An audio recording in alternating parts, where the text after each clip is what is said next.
Hello everyone, my name is Andrew and I'm a validation and verification engineer at Detectortesters. Today we're going to be doing some sealing testing with the XTR2 product.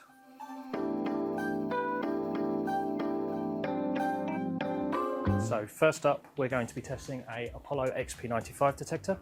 Now I know this LED comes on solid, so I'm going to go into my settings and make sure that I have selected solid LED detection, which can also be seen on the main screen. On the top left I can see a solid red dot to indicate that I have the correct mode selected, and then we are ready to test our Apollo device. So I'm going to present the XTR2 to the detector, and as you can see it has initiated a smoke test. Once the LED has gone solid to represent that it has gone into an alarm state, the device automatically switches to clearing to blow the smoke back out of the chamber to reduce re-alarms. Once the clearing is completed, I can remove the device and it will return to idle. Okay, so now we're going to do a sequential testing with a Nitan Evolution detector. For this, I just need to select sequential test on my LCD screen, and then like with other tests, present it to the detector.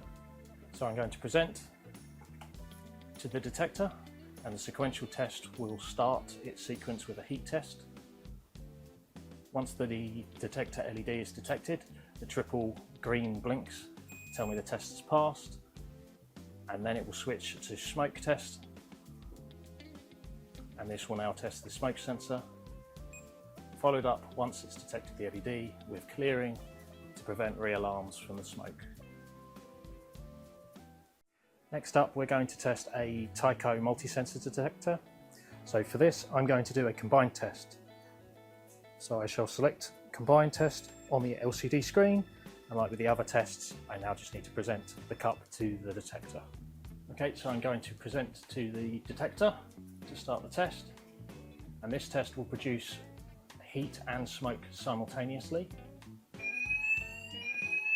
And once the alarm is detected, it will go into clearing to remove the remaining smoke from the chamber.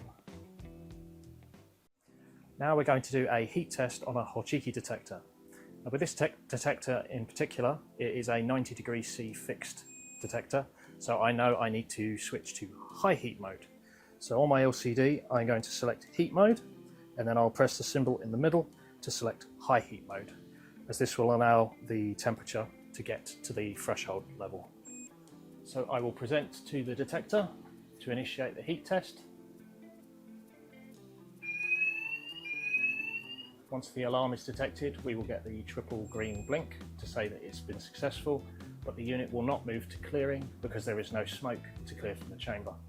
So now we can remove the device and it returns to idle.